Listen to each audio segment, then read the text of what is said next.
You might think of fake images as a modern curse of social media, from the supposed landing of a plane in a Hong Kong typhoon to the ubiquitous shark attributed to every flooded city.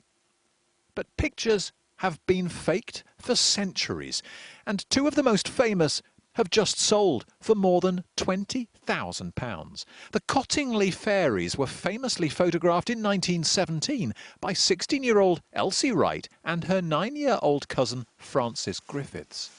My grandfather's land, initially, he'd purchased it sometime in the past. The pictures were taken at the bottom of a garden in Cottingley in West Yorkshire, using Elsie's father's camera, coloured paper and hat pins. Despite the distinct lack of fairies there now, people are still fascinated.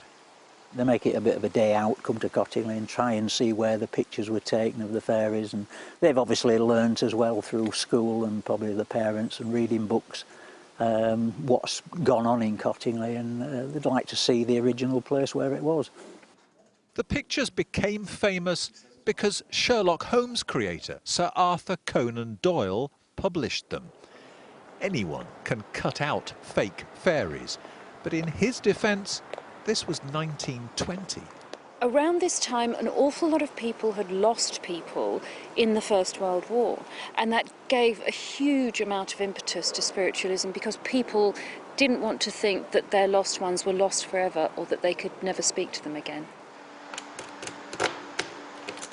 The girls took more pictures at Conan Doyle's request, and their cameras are now in Bradford's Science and Media Museum. It's an enduring appeal. I think there are still people, lots of people, who not just want to believe in fairies, because that's too simple, but actually want to believe in something else, something beyond what they know. And having images of those created by children 100 years ago, there's something really quite special about that. So special that Cottingley has named streets after fairies and even put them on the village green.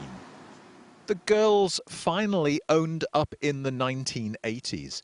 There were no fairies, just people who wanted to believe in them. Gerard Tubbs, Sky News, Cottingley.